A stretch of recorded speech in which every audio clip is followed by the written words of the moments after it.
اللہ رب العزت کی نعمتیں ہمارے اوپر اس قدر ہیں کہ ہم ان کو شمار بھی نہیں کر سکتے. اگر گننا چاہیں تو گن بھی نہیں سکتے. پروردگار عالم نے فرما دیا وَإِن تَعُدُّوا نِعْمَةَ اللَّهِ لَا تُحْصُوهَا. اگر تم اللہ تعالیٰ کی نعمتوں کو گننا چاہو تم اس کی نعمتوں کو گن بھی نہیں سکتے. تو ان گنت نعمتیں اللہ رب العزت نے عطا فرمائی، مگر عام نعمتوں کے عطا کرنے پر احسان نہیں دکھلایا. یہ نہیں کہا تمہیں بیماری دی، تمہیں سماج کی گواہی دی، عقل کی دولت سے نوازا، اچھی صحت دی، اولاد دی. کسی نعمت پر احسان نہیں دکھلایا. تمہارے لیے زمین میں روزی رکھی، سورج کو روشن کیا، چاند کی روشنی سے فائدہ پہنچایا، دریا جاری کیے، ہوا چلا دی، تمہارے لیے سبزیاں پیدا کی، پھل پھول پیدا کیے، پرندے تمہارے لیے پیدا کیے، زمین کو فرش بنا دیا، آسمان کو چھت بنا دیا. اتنی بڑی بڑی اللہ رب العزت کی نعمتیں ہیں، مگر اللہ رب العزت نے کسی نعمت پر احسان نہیں دکھلایا. ایک نعمت ایسی ہے کہ جب پروردگار نے عطا کی تو اس کو دیکھ کے مزہ آیا. اس نعمت پر اللہ رب العزت نے احسان بھی دکھلایا اور فرمایا لقد من اللہ علی المؤمنین اذ بعث فیہم رسولا. تحقیق اللہ رب العزت نے ایمان والوں پر احسان فرمایا، ان نے اپنے رسول کو مبعوث فرمایا. تو نبی علیہ السلام کے دنیا میں تشریف لانے پر اللہ رب العزت نے احسان دکھلایا. یہ وہ نعمت ہے کہ اس کے ہم پلہ کو دوسری نعمت کو نہیں سکتے. ایسی نعمت ہے. ہم ساری زندگی اللہ رب العزت کا شکر ادا کرتے رہے کہ اے مالک آپ نے ہمیں اپنے محبوب کی امت میں سے بنایا تو ہم اس نعمت سے شکر ادا نہیں کرتے. نبی علیہ السلام فقط مسلمانوں کے لیے نہیں، انسانوں کے لیے نہیں، جہانوں کے لیے رحمت بن کر تشریف لائے. ارشاد فرمایا وما ارسلناک الا رحمتا للعالمین. اے محبوب ہم نے آپ کو تمام جہانوں کے لیے رحمت بنا کر دیا. سراپا رحمت. تو آپ کی تشریف آوری ہمارے لیے باعث رحمت بنی. یقیناً ربیع الاول کا مہینہ نبی علیہ السلام کی ولادت مبارکہ کا مہینہ ہے. مومنوں کے لیے خوشی کا مہینہ. خوشی دو طرح کی ہوتی ہے. اگر کسی کے گھر میں کوئی شیخ آئے، پیر آئے، بڑے عالم آئے تو ایک خوشی اس گھر کے بچوں کو ہوتی ہے، اور وہ خوشی اتنی ہوتی ہے کہ مہمان آئے ہیں، اچھے کھانے بنیں گے، پوری ڈش بنے گی اور ہمارا خوب کام چلے گا. یہ بچوں والی خوشی، مہمان کے آنے سے خوشی. ایک خوشی بڑوں کو ہوتی ہے. وہ خوش اس لیے ہوتے ہیں کہ جو مہمان آئے ہیں یہ ہماری اصلاح کی باتیں کریں گے، ہمیں نیکی کی ترغیب دیں گے اور ہم ان کی تعلیمات پر عمل کر کے اچھے انسان بن جائیں. یہ خوشی بڑی خوشی ہے. لہذا نبی علیہ السلام کی تشریف آوری کی خوشی آج دو طرح سے منائی جاتی ہے. ایک فقط ولادت کی خوشی، وہ بھی ایک خوشی ہے، مگر وہ خوشی ایسے ہی ہے جیسے بچے خوشی مناتے ہیں. اصل خوشی یہ ہے کہ نبی علیہ السلام کی مبارک تعلیمات کے تذکرے کیے جائیں، آپ کی سیرت مبارکہ کو بیان کیا جائے اور پھر اس پر عمل کر کے اللہ کا قرب اختیار کیا جائے، یہ اصل خوشی ہے۔ اس لیے ہمارے قادری ربیع الاول کے مہینے میں سیرت کی مجالس قائم کرتے ہیں، کبھی نبی علیہ السلام کے اخلاق مبارکہ کے تذکرے، کہیں آپ کے حسن و جمال کے تذکرے، مختلف انداز ہیں اس محبت کے اظہار کے۔ تاہم آج کی اس محفل میں نبی علیہ السلام کی ولادت مبارکہ اور آپ کے ساتھ عشق و محبت اس عنوان سے چند باتیں آپ کی خدمت میں عرض کی جائیں گی۔ روایات میں آتا ہے کہ جب سیدنا ابراہیم علیہ السلام نے بیت اللہ شریف کی تعمیر مکمل کر لی تو انہوں نے دعا مانگی، اے اللہ میں نے گھر بنا دیا، اس کو آباد کرنے والے کو بھیج دیا، عبادت خانہ بنا دیا، عبادت سکھانے والے کو بھیج دیا، مدرسہ بنا دیا، تعلیم دینے والے کو بھیج دیا۔ انہوں نے دعا مانگی، دعا کرنے والے ابراہیم خلیل اللہ اور آمین کہنے والے اسماعیل ذبیح اللہ، اور جس جگہ پر کھڑے ہو کر دعا مانگ رہے اس کا نام بیت اللہ، اور جس ہستی سے مانگ رہے اس کا نام اللہ، اور جن کے بارے میں دعا مانگ رہے ہیں ان کا نام محمد الرسول اللہ۔ چنانچہ نبی اسلام نے فرمایا کہ میں اپنے باپ ابراہیم علیہ السلام کی دعا کی قبولیت بن کر دنیا میں آیا ہوں، آپ قبولیت بن کر دنیا میں آئے۔ چنانچہ آپ کا نام محمد اور احمد رکھا گیا۔ احمد آپ کا نام آسمانوں میں اور محمد آپ کا نام اس دنیا میں۔ پیدائش سے پہلے آپ کے تذکرے ہوئے تو انبیاء نے کہا یأتی من بعد اسمہ احمد، احمد نام سے پکارا گیا، اور جب دنیا میں تشریف لائے تو محمد کے نام سے آپ نے شہرت پائی۔ یہ دونوں نام بڑے پیارے ہیں۔ محمد کا کیا مطلب، احمد کا کیا مطلب، یہ ہر مومن کو پتا ہونا چاہیے۔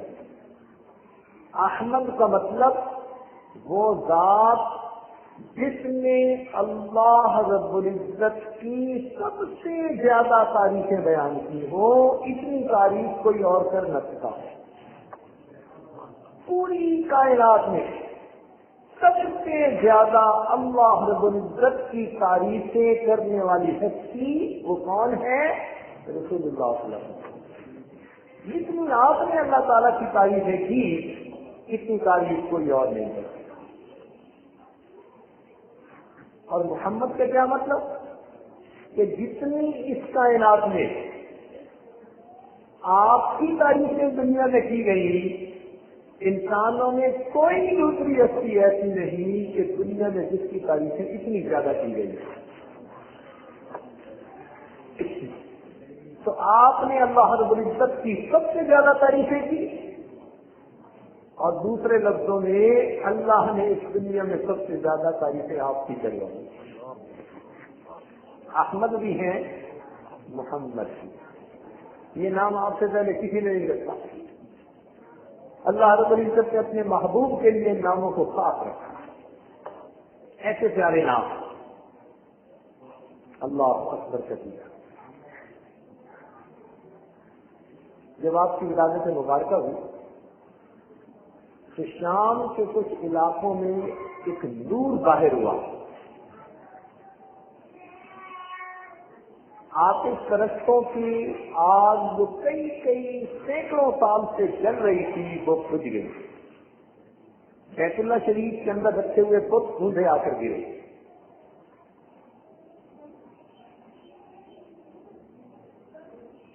کسریٰ کے محل کے 14 کنڈرے نیچے آ کر گر گئے۔ یہ نشانیاں کیا تھیں کہ جہاں تک شام میں وہ روشنی ظاہر ہوئی اللہ رب العزت کے محبوب نے اپنی نبوت سے پہلے والی زندگی میں اس جگہ تک تجارت کے لیے سفر کرنا تھا.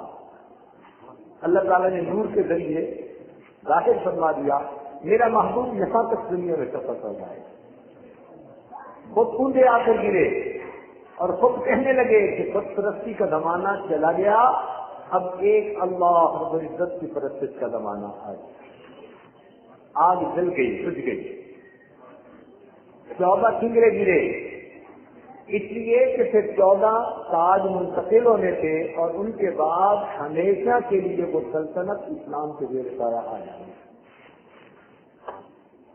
بی بی آمنہ فرماتی ہے کہ جب نبی علیہ السلام میرے وطن میں تھے, میں کبھی زمزم کا پانی بھرنے جاتی تو عجیب معاملہ ہوتا کہ پانی اپنی سطح کے بالکل قریب ہوتا, میں آسانی سے پانی بھر لیتی. جب واپس چلی آتی تو پانی کی سطح نیچے گر جاتی.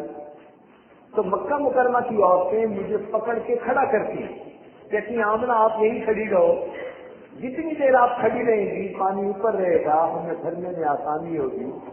کوئی نہیں جانتا تھا کہ یہ برکتیں کیا ہیں, مگر اللہ رب العزت کی طرف سے جو مہمان دنیا میں آنے والے تھے ان کی آمد سے پہلے ان کی برکتیں دنیا میں ظاہر ہونے لگی. جب آپ کی ولادت ہوئی تو مکہ مکرمہ کے دستور کے مطابق دیہات کی عورتیں آتی تھیں اور وہاں سے بچوں کو لے جاتی تھی, ان کی پرورش دیتی تھی اور پھر ان کو انعام دیا جاتا تھا. بنو سعد قبیلہ کی بہت ساری عورتیں چلی کہ ہم اپنے لیے مکہ مکرمہ سے بچے لیتے آئیں. چنانچہ ایک بیوی جس کا نام حلیمہ, بنو سعد قبیلہ سے تعلق رکھنے کی وجہ سے حلیمہ سعدیہ کہلاتی, وہ بھی اپنی سواری پہ سوار ہو کے چل پڑی. ان کی سواری کمزور تھی, گھر میں ذرا رزق کی تنگی تھی, چند بکریاں تھیں وہ بھی کمزور ہو چکی تھی, دودھ بھی پورا نہیں دیتی تھی. اور وہ اس امید سے نکل پڑی کہ مجھے کوئی بچہ اچھا مل جائے, اس کی تربیت کروں گی, پرورش کروں گی, پھر اس کے والد میرے لیے بہت سارا انعام دیں گے تو کچھ میری گزران میں آسانی ہو جائے. مگر راستے میں دوسری عورتوں کی سواریاں آگے نکل گئی, ان کی سواری پیچھے رہ گئی. اب بنا کیا کہ مکہ مکرمہ میں جو بڑے بڑے رؤسا عمراء کے بچے تھے وہ ان عورتوں نے گودوں میں اٹھا لیے. جو عورت نبی علیہ السلام کو لینے کے لیے آتی تو وہ سنتی کہ آپ کو یتیم ہے, آپ کے والد دنیا سے پردہ فرما چکے, تو وہ سوچتی کہ اس بچے کو پالنے پر مجھے کچھ نہیں ملے گا, تو وہ ان کو چھوڑ کر کسی اور طرف چلی جائے. اب حلیمہ سعدیہ جب آئی تو ان کے پاس نبی علیہ السلام کا جوائز تھا. ان کے دل میں خیال آیا وہ بچہ یتیم ہے, میں ذرا دیکھوں تو صحیح کہ اس کی صورت کیسی ہے. حدیث پاک میں آتا ہے جیسے ہی انہوں نے چادر اتاری, آپ لیٹے ہوئے تھے, اوپر چادر آئی, جیسے اس نے چادر ہٹائی تو نبی علیہ السلام نے اپنی مبارک آنکھیں کھولی اور ان کو دیکھ کر مسکرائے. حلیمہ سعدیہ فرماتی ہیں آپ کی مسکراہٹ نے میرے دل کو مو لیا. میں نے دل میں سوچا حلیمہ تجھے پیسے تو زیادہ نہیں ملیں گے لیکن اس بچے کی مسکراہٹیں تیری زندگی میں خوشیاں پیدا کر دیں گی. میں نے بے اختیار بچے کو اٹھایا اپنے سینے سے لگایا. میں نے اپنے خامن کو بتایا, اس نے بھی کہا بہت اچھا. چنانچہ ہم اس بچے کو لے کر واپس چلنے لگے.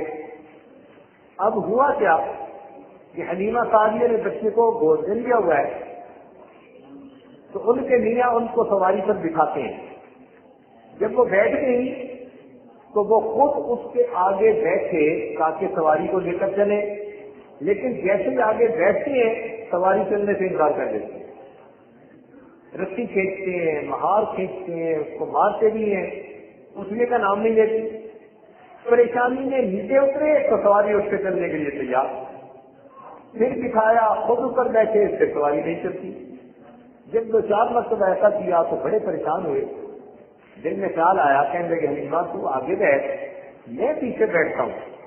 جب حلیمہ سعدیہ کو آگے بٹھایا نبی علیہ السلام سب سے آگے آ گئے، حلیمہ سعدیہ آ گئی، پیچھے ان کے خامد بیٹھے تو سواری نے اسی وقت اٹھ کر بھاگنا شروع کر دیا۔ اللہ تعالیٰ نے دکھلا دیا یہ پوری کائنات کے صدر نشین ہے، تم ان کو اپنی پیٹھ کے پیچھے بٹھا کر کے تدبر کر سکتے ہو۔ چنانچہ سواری بھاگ رہی ہے، اتنا تیز بھاگی کہ دوسری سواریوں سے آگے نکل گئی۔ اب وہ آپ سے پوچھنے لگی، حلیمہ تو نے اپنی سواری بدل لی، تیری سواری تو بڑی کمزور سست رفتار تھی، اب تو تیز بھاگی جا رہی ہے، تو سواری بدل کے آئی؟ تو حلیمہ سعدیہ نے کہا میں سواری تو بدل کے نہیں آئی، سواری کے اوپر میں سوار بدل کے آئی۔ ان کی برکت۔ اچھا، حلیمہ سعدیہ کا دل بوجھ گیا تھا، جان گیا تھا کہ یہ بچہ برکتوں والا ہے، ان کو قدم قدم سے برکتیں نظر آ رہی تھی۔ چنانچہ وہ جب اپنے گھر میں واپس آئیں، کیا دیکھتی ہیں کہ ان کی مریل قسم کی جو بکریاں تھیں ان کے تھن بھی دودھ سے بھرے ہوئے، سب گھر والوں نے دودھ دیا۔ اب پورے گھر کے اندر ایک بہار آ گئی، روزانہ بکریوں کے تھن دودھ سے بھرے ہوئے، وہ خود بھی پیتے اور اب بھی پلاتے۔ ہمسائے کی عورتیں جب یہ تماشا دیکھی تو وہ آ کے پوچھی، حلیمہ سعدیہ تم اپنی بکریوں کو کہاں چراتی ہو، ہمیں بھی وہ جگہ بتاؤ، ہم اسی چراگاہ میں بکریاں چرائیں گے۔ وہ اپنی بکریوں کو وہاں بھیجتے تو ان کی بکریوں کے تھنوں میں دودھ نہ ہوتا، اور حلیمہ سعدیہ کی بکریوں کے دودھ تھنوں سے بھرے ہوئے، تھن دودھ سے بھرے ہوئے، تو عجیب برکتیں ظاہر ہو رہی تھی اس گھر میں۔ حلیمہ سعدیہ کی ایک بیٹی تھی، ان کا نام تھا شیما۔ شیما یہ نبی علیہ السلام کی رضائی بہن بنتی، وہی نبی علیہ السلام کی خدمت کرتی تھی، اٹھا کے آپ کو کھلاتی تھی، جیسے بڑی بہنیں چھوٹے بھائیوں کو اٹھایا کرتی ہیں۔ ایک دن حلیمہ نے اپنی بیٹی سے کہا، شیما دیر ہو گئی، اپنی بکریوں کو لے کے چلو۔ شیما کہنے لگی، امی میں اکیلی ہوں، بکریاں زیادہ ہیں، میں سارا دن ان کے پیچھے بھاگ بھاگ کے تھک جاتی ہوں، مجھ سے اکیلی سے نہیں جایا جاتا، کسی کو میرے ساتھ بھیجے۔ ماں نے کہا، بیٹا اور تو کوئی گھر میں ہے نہیں جس کو میں بھیجوں، تمہیں یہ کام کرنا ہے۔ وہ کہنے لگی، اماں اچھا میں یہ کام کروں گی، مگر میرے اس بھائی کو میرے ساتھ بھیج دیجیے۔ نبی علیہ السلام دودھ پیتے تھے، اس وقت چھوٹے تھے، چلتے بھی نہیں تھے، گود میں اٹھانے والے تھے۔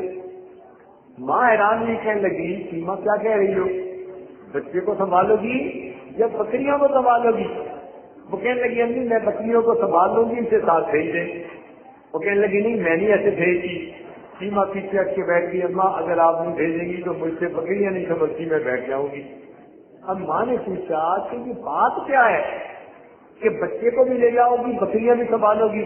تو شیما نے جواب دیا، کہنے لگی، امی ایک مرتبہ میں اسے ساتھ لے کر گئی تھی، میں نے یہ دیکھا کہ تھوڑی دیر کے لیے بکریوں نے چر کے اپنا پیٹ بھر لیا، پھر جہاں پر میں اپنے بھائی کو گود میں لے کر بیٹھی تھی، ساری کی ساری بکریاں میرے گرد آ کر بیٹھ گئیں، میں بھی بھائی کا چہرہ دیکھتی رہی، میری بکریاں بھی بھائی کا چہرہ دیکھتی رہی۔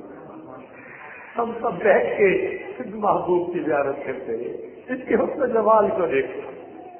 نبی علیہ السلام کو اللہ رب العزت نے کیا حسن جمال عطا کیا تھا۔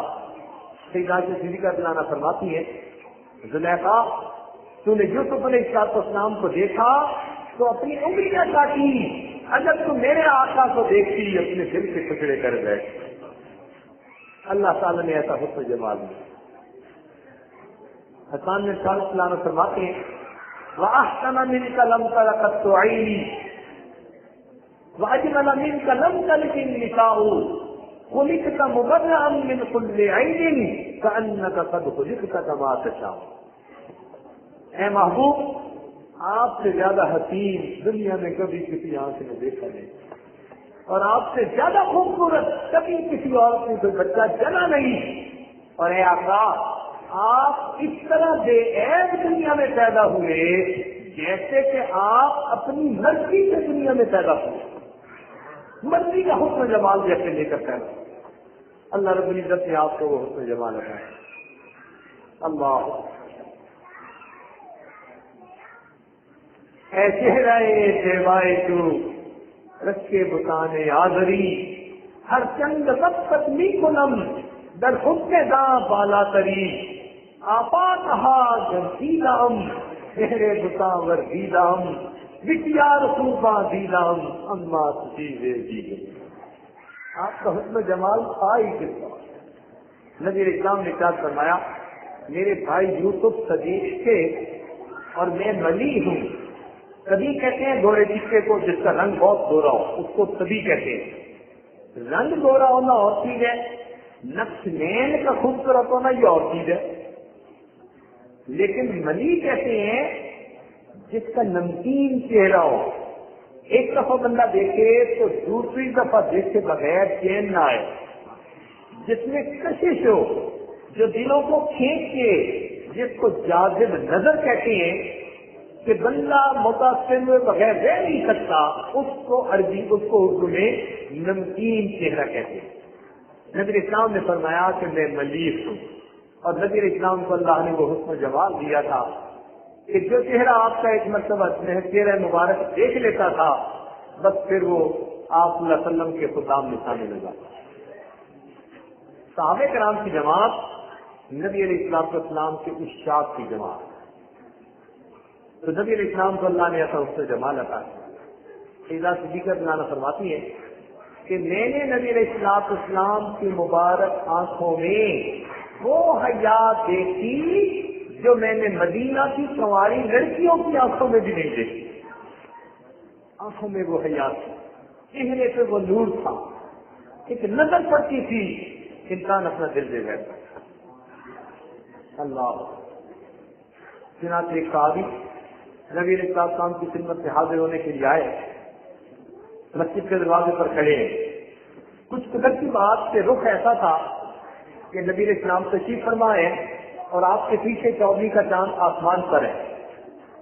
وہ صحابی کہتے ہیں کہ میں نبی علیہ السلام کے چہرے انور کو دیکھتا اور کبھی میں اس چاند کو دیکھتا، کبھی چہرے انور کو دیکھتا، کبھی چاند کو دیکھتا. میں تھوڑی دیر دونوں طرف دیکھتا رہا. دل آخر میرے دل نے یہ فیصلہ کیا کہ اے آسمان کے چاند، دنیا تیرے حسن و جمال کے تذکرے کرتی ہے لیکن ہمارے عرب کا چاند تو تجھ سے بھی زیادہ خوبصورت ہے. چاند سے تشبیہ دینا یہ کہاں انصاف ہے؟ چاند سے تشبیہ دینا یہ کہاں انصاف ہے؟ چاند کے منہ پہ چھائیاں میرے مدنی کا چہرہ تھا. اللہ رب العزت نے وہ حسن جمال عطا کر دیا.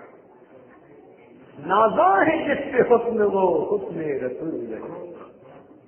حسن کو بھی ناز ہے. نازاں ہے جس پہ حسن وہ حسن رسول ہے. یہ کہکشاں تو آپ کے قدموں کی دھول ہے. اے کاروان شوق یہاں سر کے بن چلو، صحبا کے راستے کا تو کانٹا بھی پھول ہے. نبی علیہ السلام کو اللہ نے وہ حسن جمال عطا کیا. اللہ اکبر کبیرہ.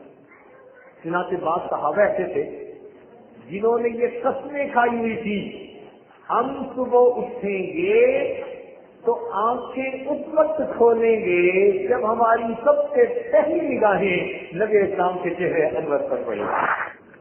حیران ہوتے ہیں انہوں نے یہ قسمیں کیسے پوری کی ہوئی. چنانچہ اٹھنے کے بعد آنکھ نہیں کھولتے تھے. بچہ ان کو پکڑ کے لے کے آتا، نبی علیہ السلام کے سامنے حاضر ہوتے اور آنکھ کھولتے اور چہرے انور پر سب سے پہلی نظر آتی. کتابوں میں لکھا ہے بعض صحابہ رات کو گھروں میں ہوتے تو نبی علیہ السلام کے لیے اداس ہو جاتے، اپنے گھروں سے آتے اور نبی علیہ السلام کے حجرہ مبارک کے باہر کھڑے ہوتے اور گھنٹوں کو دیکھتے رہتے. یہ وہ جگہ ہے جہاں میرے محبوب آرام فرما ہے. نبی علیہ السلام کے ساتھ ہم پوچھنا چاہیے اور محبوب کے جسم اطہر سے خوشبو آتی. چنانچہ انس رضی اللہ عنہ اس بات کے راوی ہیں. وہ فرماتے ہیں ما شممت مسکم ولا عنبرۃ. اللہ کی قسم میں نے کبھی مشک اور عنبر کو نہیں چھوگا مگر نبی علیہ السلام کے جسم مبارک کی خوشبو اس سے بھی زیادہ ہوا کرتی. ام سلیم اللہ نے صحابی ہے، وہ چھوٹے بچوں کو بھیجتی تھی اور نبی علیہ السلام کے جسم مبارک سے جو پسینہ نکلتا تھا اس کو شیشی میں جمع کرواتی تھی ان قطروں کو. ایک مرتبہ نبی اسلام قیلولہ کرتے ہوئے اٹھے تو آپ نے چھوٹے چھوٹے بچوں کو دیکھا کہ وہ پسینہ جمع کر رہے ہیں. پوچھا کیا کر رہے ہو؟ امی نے کہا ہے. کچھ آیا جی آپ ایسا کیوں کر رہی ہیں؟ اے اللہ کے نبی ہم آپ کے اس مبارک پسینے کو جب خوشبو میں ڈالتے ہیں اس خوشبو کی خوشبو میں اضافہ ہو جایا کرتا ہے. ایک صحابی آگے ہوئے, اے اللہ کے نبی میں بیٹی کی شادی کرنا چاہتا ہوں. مجھے اسلام نے اور چیزوں کا انتظام تو فرما دیا اور فرمایا کہ خوشبو کے لیے یہ پسینے کے قطرے لے جاؤ. وہ نبی اسلام کے پسینہ کے مبارک کے قطرے لے کر آیا اور اس گھر کے اندر اس نے خوشبو میں بھی استعمال کیے اور اس بچی کو بھی لگانے کے لیے دیے. اس گھر میں سے ہمیشہ خوشبو آتی تھی, حتیٰ کہ لوگوں نے خوشبو والوں کا گھر اس کا نام پڑ گیا. خوشبو والوں کا گھر. نبی اسلام صلی سے جس طرح سے نکلتے تھے وہ فضا مؤثر ہو جاتی تھی.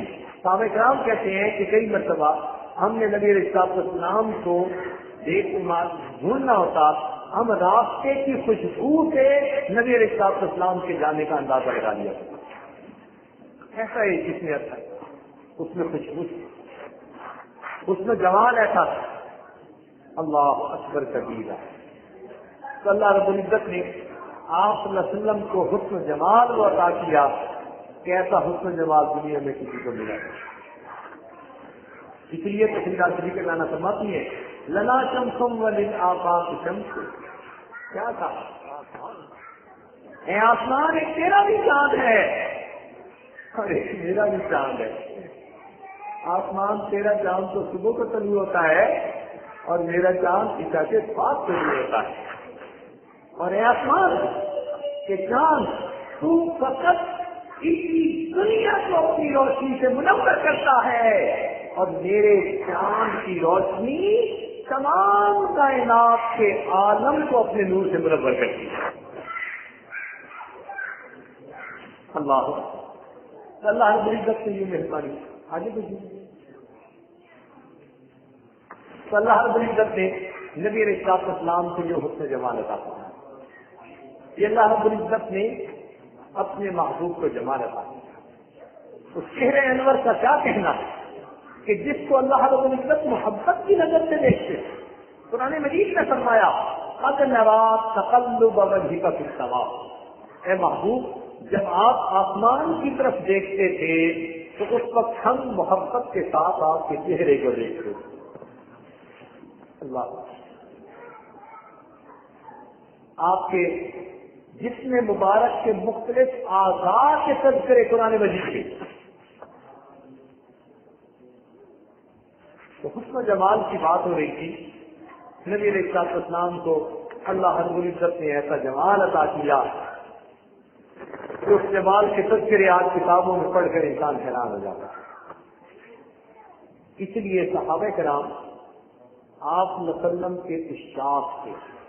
اچھا یہ عجیب بات ہے, یہ باتیں میں رکھیں کہ نبی علیہ السلام محبوب کل جہاں ہیں, انسانوں کے محبوب نہیں. نبی علیہ السلام محبوب کل جہاں ہے. یہ نقطہ یاد رکھیں. نبی علیہ السلام محبوب کل جہاں ہے. کائنات کی ہر چیز کو نبی علیہ السلام سے محبت, ہر چیز جمادات کو محبت کی نبی علیہ السلام سے. چنانچہ جی کے پاس میں آتا ہے سیدنا صدیق اکبر لانوں کے گھر 2 پتھر تھے. نبی اسلام جب کبھی تشریف لاتے تو ان میں سے ایک پتھر نبی اسلام کو سلام کیا کرتا تھا. جب نبی اسلام تشریف لاتے وہ پتھر سلام کرتا تھا. اور دوسرا پتھر اس پر نبی اسلام تکیاں لگا کر بیٹھتے تھے. اس کا نام متقا تھا, ایک کا نام متکلم تھا. اب دیکھیے کہ پتھر بھی اللہ کے محبوب کو سلام کرتے ہیں. نباتات جمادات کو نبی علیہ السلام سے محبت, نباتات کو محبت ہے. ناچری کے پاس میں آتا ہے کہ نبی اسلام جب کبھی ویرانے کی طرف تشریف لے جاتے تو راستے کے درخت نبی علیہ السلام کو سلام کیا کرتے تھے. نباتات کو محبت. اور یہ واقعہ تو آپ نے سن لیا ہوگا کہ نبی علیہ السلام جمعے کا خطبہ دیتے تھے اور ایک کھجور کا تنا تھا, کبھی کبھی اس کا سہارا لے لیا کرتے تھے. تمیم داری جانو جب اسلام قبول کر کے آئے تو انہوں نے مسجد نبی میں ممبر بنوا دیا. نبی علیہ السلام اگلی مرتبہ ممبر پر کھڑے ہو کر خطبہ دینے لگے. صحابہ کرام کہتے ہیں ہم نے رونے کی آواز سنی جیسے کوئی بچہ رو رہا ہوتا ہے. ذرا توجہ کی تو محسوس ہوا کہ وہ کھجور کا تنا رو رہا تھا جس کے ساتھ نبی علیہ السلام پیٹ لگا کر خطبہ دیا کرتے تھے. جب نبی علیہ السلام نے محسوس فرمایا آپ نیچے اترے, اس کے پاس آئے, آپ نے اس پر ہاتھ رکھا. جس طرح چھوٹے بچے کو ماں تسلی دے وہ سسکیاں لے لے کے چپ ہو جاتا ہے, اس طرح وہ کھجور کا تنا سسکیاں لے لے کر چپ ہو گیا. تو نبی علیہ السلام کے ساتھ جمادات کو بھی محبت, نباتات کو بھی محبت, نبی علیہ السلام کے ساتھ حیوانات کو بھی محبت, حیوانات کو بھی محبت. چنانچہ کئی مطلب ایسا ہوا کہ اونٹوں نے نبی علیہ السلام کو سلام کیا. ایسا بھی ہوا کہ جب نبی علیہ السلام نے حجۃ الوداع کے موقع پر جانوروں کو قربان کرنا تھا تو آپ نے 70 اونٹ قربان کرنے تھے. جب وہ اونٹ لائے گئے, حدیث پاک میں آتا ہے ان اونٹوں نے جب نبی علیہ السلام کے چہرے انور کو دیکھا تو وہ اونٹ ایک دوسرے سے آگے بڑھنے میں کوشش کرنے لگے اور اپنی گردنیں پیش کرنے لگے. اللہ کے محبوب پہلے میری گردن کو مجھ پر پا دی.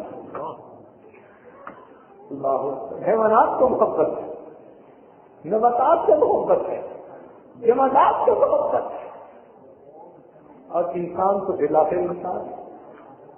اور انسانوں میں بھی جوانوں کو محبت, بچوں کو محبت, بوڑھوں کو محبت, مردوں کو محبت, عورتوں کو محبت. تو نبی علیہ السلام کے ساتھ سب کو محبت.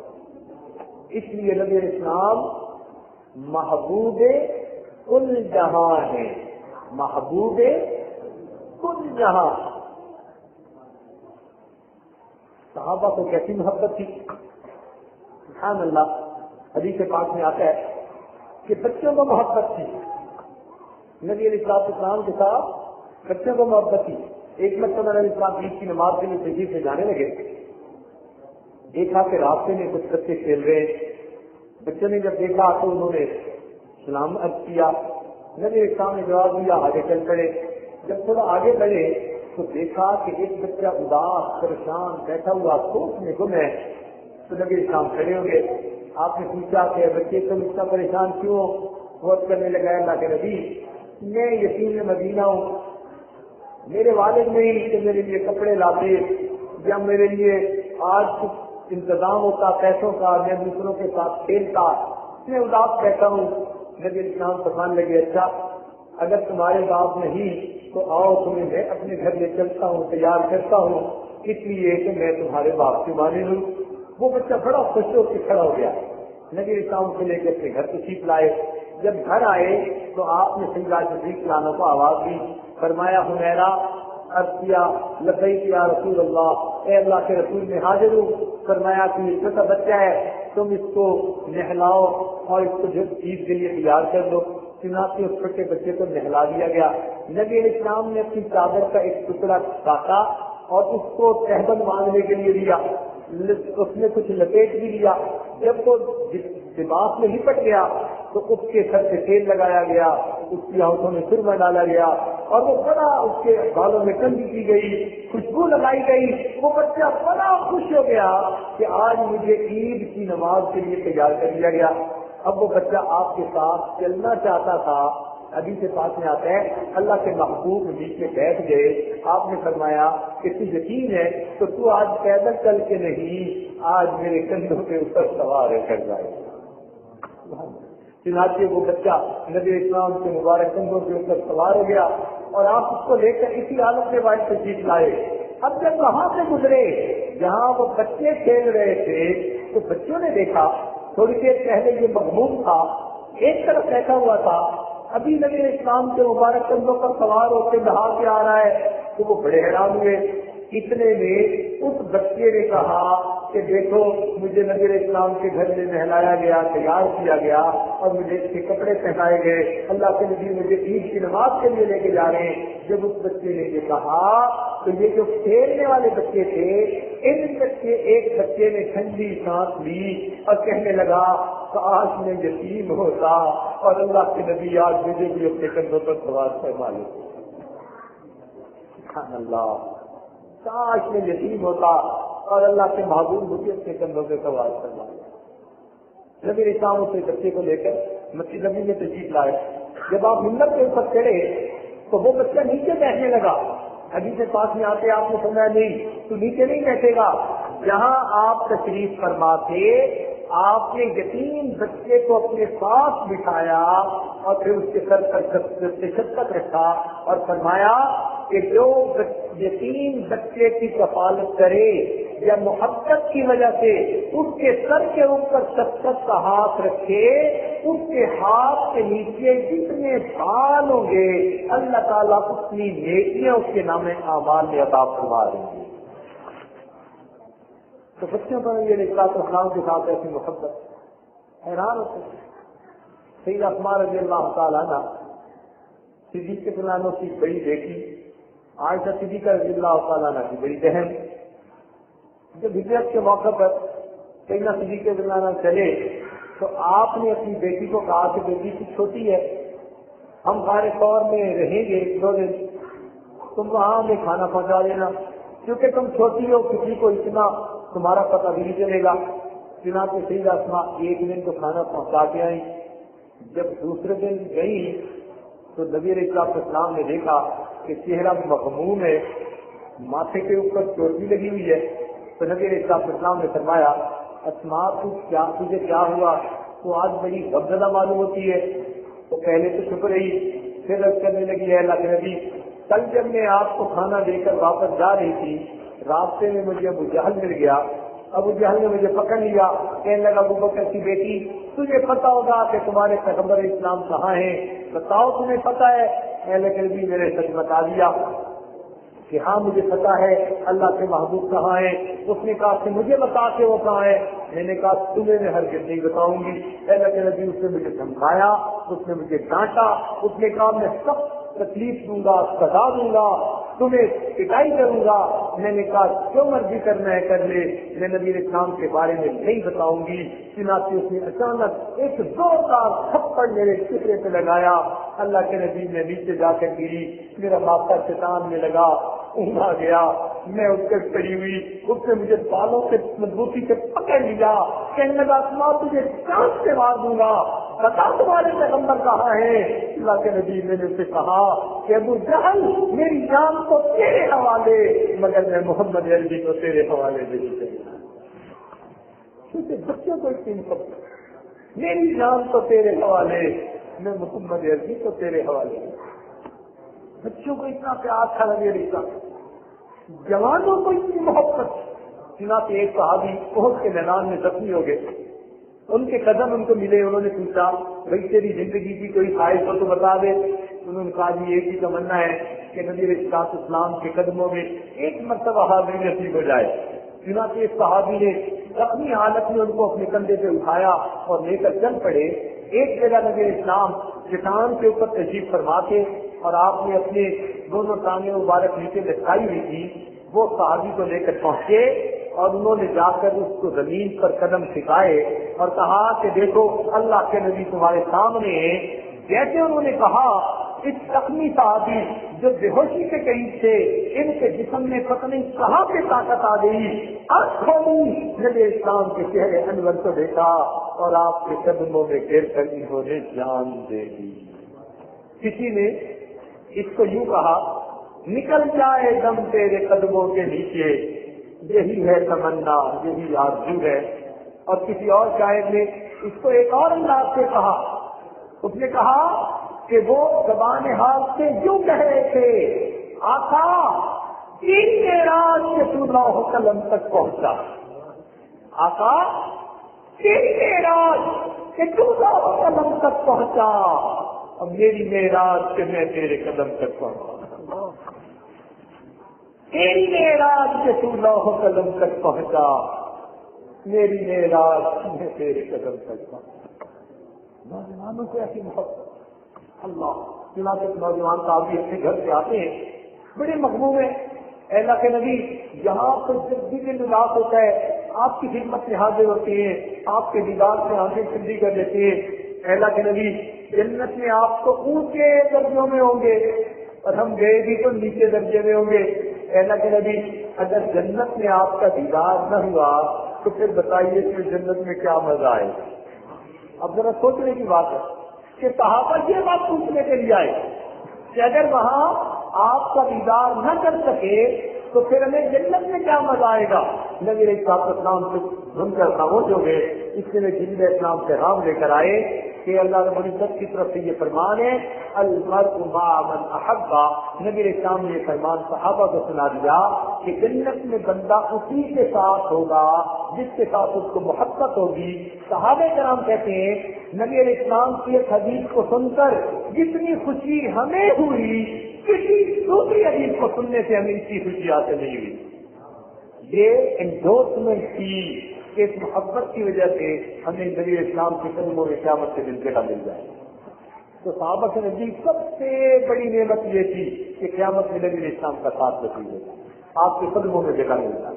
تو جوانوں کا یہ حال تھا۔ اللہ ایک صحابی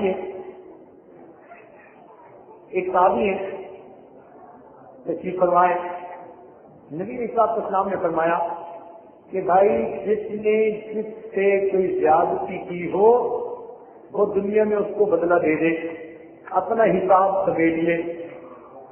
اور پھر فرمایا اگر مجھ سے کسی کو کوئی تکلیف پہنچی ہو تو وہ مجھ سے بھی بدلہ لے لے۔ اب آقا نے یہ فرمایا اور غلام سامنے تو کون جرأت کرتا؟ ایک صحابی کھڑے ہو گئے، اے اللہ کے نبی مجھے ایک مرتبہ تکلیف پہنچی تھی اور میں بدلہ لینا چاہتا ہوں۔ نبی اسلام نے فرمایا کہ وہ کیسے؟ اے اللہ کے نبی جہاد کی صفوں میں کھڑے تھے، آپ سب سیدھی کروا رہے تھے اور آپ کے ہاتھ میں ایک لاٹھی تھی، تو وہ لاٹھی آپ نے میری پشت پر لگائی کہ آگے ہو جاؤ، تو وہ لاٹھی مجھے چبھی تھی اور مجھے تکلیف ہوئی تھی، تو یہ بدلہ مجھے آپ سے لینا ہے۔ نبی اسلام فرمانے لگے بہت اچھا، میں اس کے لیے تیار ہوں۔ نبی اسلام نے اپنی لاٹھی اس کے ہاتھ میں دے دی اور خود تیار ہو گئے۔ اب ابو بکر عمر حیران ہے، یہ عاشق صادق، یہ غلام، یہ اپنی جان فدا کرنے والا، یہ نبی اسلام سے بدلہ چاہتا ہے اور وہ بدلہ لینے کے لیے تیار اور نبی اسلام بدلہ دینے کے لیے تیار۔ ابو بکر عمر کا وقت چلتا تو وہ کہتے کہ نبی اسلام سے بدلہ نہ لو، ابو بکر کی جان حاضر ہے، عمر کی جان حاضر ہے۔ مگر کیا کرتے کہ نبی اسلام فرمانے لگے کہ نہیں، مجھ سے تکلیف پہنچی تو بدلہ بھی مجھے سے لے لیں۔ وہ صحابی یہ سن کر کہنے لگے اللہ کے نبی جب آپ نے وہ لکڑی میرے جسم پر لگائی تھی تو میری صحت تو تھی، میرے اوپر کپڑا کوئی نہیں تھا، کرتا نہیں تھا، اور آپ نے تو کرتا بھی پہنا ہوا ہے۔ نبی اسلام فرمانے لگے اچھا میں اپنا کرتا ہٹا دیتا ہوں۔ چنانچہ نبی اسلام نے اپنی پشت مبارک سے کرتا ہٹایا اور فرمایا کہ تم اپنا بدلہ لے لو۔ جب کرتا مبارک ہٹا اس صحابی نے اس چھڑی کو تو ایک طرف رکھ دیا، آگے بڑھ کر نبی علیہ السلام کی مہر مبارک کو بوسہ دے کر آپ صلی اللہ علیہ وسلم کو اپنے سینے پہ لگا دیا۔ اللہ کے نبی مصطفیٰ کی تمنا تھی کبھی آپ کی مہر نبوت کو بوسہ دینے کی سعادت نصیب ہو، کوئی موقع نہیں ملتا تھا۔ آج جب آپ نے فرمایا مجھ سے بدلہ لے لو، میں نے دل کو سوچا تیرے دکھ میرے وقت جا چکے، تجھے اللہ نے موقع دیا۔ اے اللہ کے نبی بہانا تھا آپ کی مہر نبوت کو بوسہ دینے کا، ورنہ غلام کو کہاں ضرورت ہے، آپ نے یہ اپنے بدلے کا دعوت۔ صحابہ بہانے سنتے، ایسی محبت تھی ان کو نبی علیہ السلام کہ یہ سب اشاق کا ٹولہ تھا، اشاق کی ایک جماعت تھی، چھوٹے بڑے سب کے سب نبی علیہ السلام کے ساتھ سچی محبت رکھنے والے۔ ایسی محبت تھی کہ جب نبی علیہ السلام کی دنیا سے جو وفات پانے کی خبر تھی تو ایک صحابی جو کام کر رہے تھے کھیتوں میں ان کو پہنچی تو وہ کھیت میں دعا مانگنے لگے، اے اللہ یہ آنکھیں تو اس لیے تھی کہ آپ کے محبوب کا دیدار کیا جاتا، اب آج وہ پردہ فرما چکے، اللہ مجھے اس بینائی کی کیا ضرورت ہے، اس کو واپس لے لیجیے۔ دعا قبول ہوئی، اللہ نے ان کی بینائی واپس ہوئی۔ اللہ ایسی محبت کی صحابہ حیران ہوتے ہیں، جان فدا کرنے والے مردوں کو بھی تھی، عورتوں کو بھی تھی۔ چنانچہ حدیث پاک میں آتا ہے کہ جب احد کے میدان میں یہ آواز لگ گئی کہ نبی اسلام شہید ہو گئے، تو مدینہ کی ایک عورت تھی انصاریہ، انہیں ہمارا لکھا ہے بعض صاحب بعض روات میں، تو فرماتے ہیں کہ انہوں نے کہا کہ نہیں، جب تک میں خود تصدیق نہیں کر لوں گی میں اس بات کو نہیں تسلیم کروں گی۔ چنانچہ وہ اپنے گھر سے نکلی، میدان احد میں گئی، ایک صحابی ملے، ان سے پوچھتی ہیں ما بال محمد صلی اللہ علیہ وسلم کے بارے میں کچھ بتا دیجیے، کیا حال ہے آپ کا؟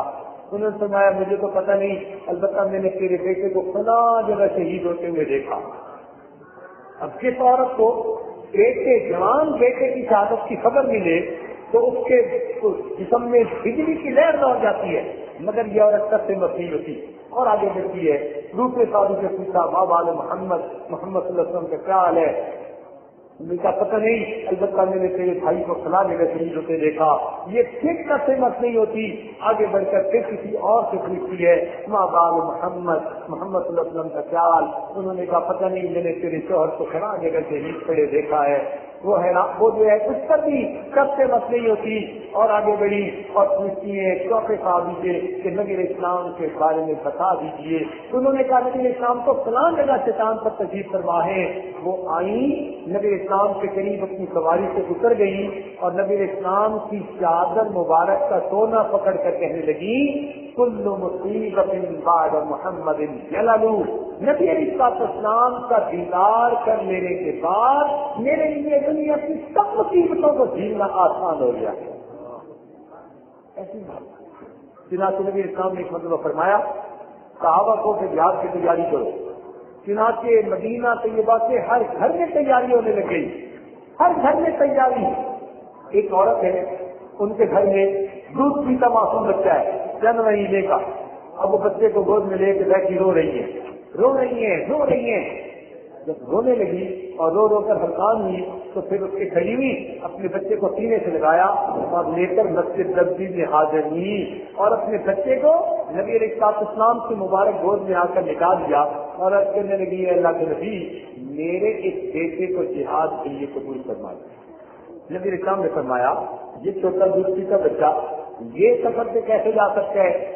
کہنے لگی ہے اللہ کے نبی گھر میں کوئی بڑا مرد نہیں، میرے خاوند پہلے شہید ہو چکے، کوئی ہوتا تو میں اسے تیار کر کے آپ کے خدمت کے لیے روانہ کرتی، اب یہی بچہ ہے، یہی گھر کا مرد ہے، قبول فرما دیجیے۔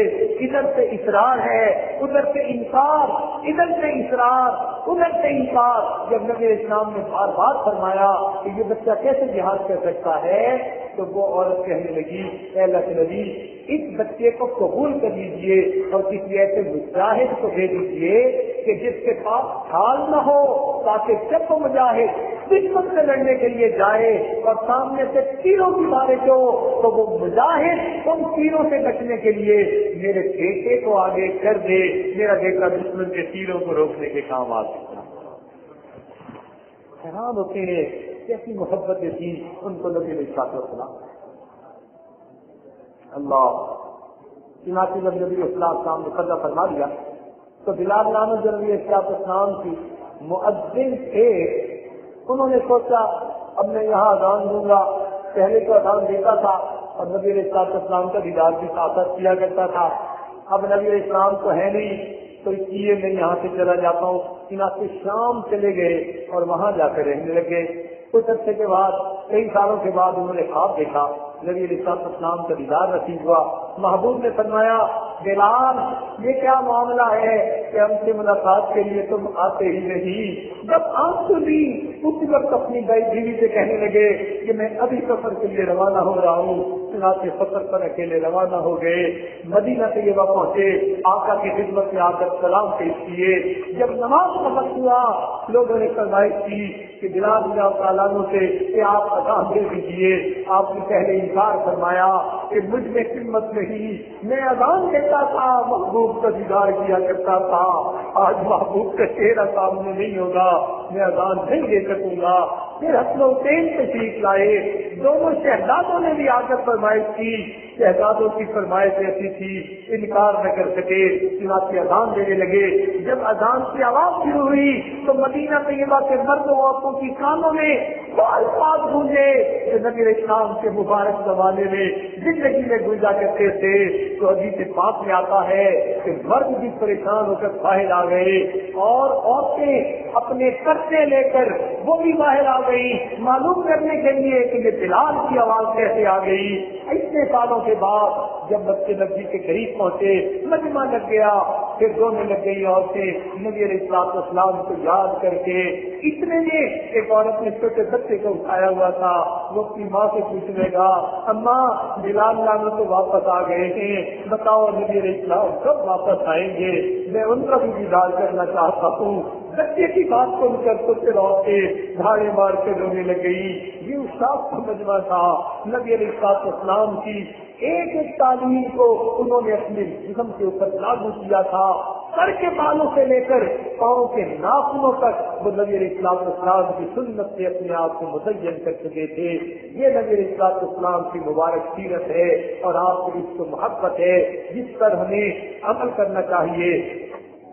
عجب چیز ہے اس کے شاہ مدینہ، عجب چیز ہے اس کے شاہ مدینہ، یہی تو ہے اس کے حقیقی کا زینہ، ہے معمور اس عشق سے جس کا سینہ، اسی کا ہے مرنا اسی کا ہے جینا۔ زندگی وہی ہے جو نبی علیہ السلام کی محبت کے ساتھ گزرے۔ کہنے والے نے کیا عجیب بات کہی کہ وہ جو شیریں سخنی ہے میرے مکی مدنی، سبحان اللہ، وہ جو شیریں سخنی ہے میرے مکی مدنی، تیرے ہونٹوں سے چنی ہے میرے مکی مدنی، وہ تیرا پھیلاؤ بہت ہے، تیرا قامت ہے بلند، تیری چھاؤں بھی گھنی ہے میرے مکی مدنی، تیرا پھیلاؤ بہت ہے، تیرا قامت ہے بلند، تو تیری چھاؤں بھی گھنی ہے میرے مکی مدنی۔ دست قدرت نے تیرے بعد سے ایسی تصویر نہ بنائی نہ بنی ہے میرے مکی مدنی، نسل در نسل تیری ذات کے مقروض ہیں ہم، تو غنی کتنے غنی ہے میرے مکی مدنی۔ سچی بات تو یہ کہ ہمارا انگ انگ نبی علیہ السلام کے احسانات کے اندر غرق ہے کہ آپ نے ہمیں اللہ رب العزت کی طرف جانے والا راستہ دکھایا۔ اللہ رب العزت اپنے محبوب کو اپنی شان کے مطابق اجر عطا فرما دے۔ ہماری نبی علیہ السلام کی جو ہے نا وہ نبی علیہ السلام کے درجات بڑھانے کے لیے یہ دعا ہے۔ اور ایک بات آخر میں اور بھی عرض کرتا چلوں کہ نبی علیہ السلام کے ساتھ محبت یہ ایمان کی نشانی ہوا کرتی ہے، مگر محبت کی پہچان یہ ہے ان المحب لما یحب مطیع، محب جس سے محبت کرتا ہے پھر اس کا مطیع ہوا کرتا ہے۔ اس لیے یہ ناپ نہ ہو، جانچنا ہو کہ اس محبت میں سچا کون ہے، تو زندگی کو دیکھو، جس کی زندگی میں نبی علیہ السلام کی مبارک سنتیں نظر آئیں گی تو پہچان لیجیے کہ یہ نبی علیہ السلام کا سچا عاشق ہے۔ اللہ تعالیٰ ہمیں دنیا آخرت میں اپنے محبوب کے اشراق میں شامل فرما دے۔ ایک مرتبہ نبی علیہ السلام تشریف فرما ہے، صوبان نام جو آپ کے غلام ہیں وہ قریب آئے، انہوں نے دیکھا کہ نبی علیہ السلام دعائیں مانگ رہے ہیں، اے اللہ مجھے اپنے اشراق سے محبت کرنے والے احبا سے جلدی ملا دینا۔ حضرت صوبان ناموں بڑے حیران ہو گئے، عرض کرنے لگے اللہ کے نبی آپ کے صحابہ سب آپ کے عاشق ہیں، آپ جو فرما رہے ہیں اے اللہ مجھے اپنے اشراق سے ملا دینا، اے اللہ کے نبی یہ اشراق کون ہے؟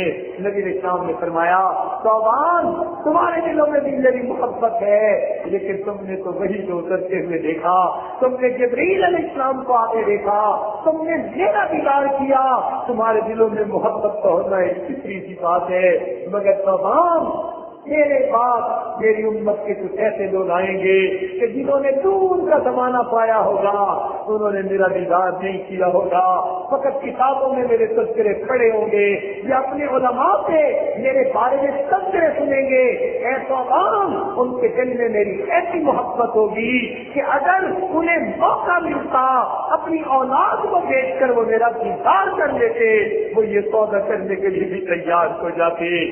میں ان کے لیے دعا مانگ رہا ہوں، اللہ مجھے اپنے ان احباب کے ساتھ جلدی ملا دینا۔ اللہ کرے ہم بھی انہیں احباب میں شامل ہو جائیں جن کے دلوں میں نبی علیہ السلام کی سچی محبت ہو۔ اللہ تعالیٰ آپ سب حضرات کو یہاں آنا قبول فرما لے اور قیامت کے دن محبوب کے قدموں میں حوض کوثر پر ہمیں نبی علیہ السلام کے ہاتھوں جام عطا فرما دے۔ وآخر دعوانا ان الحمد للہ رب العالمین۔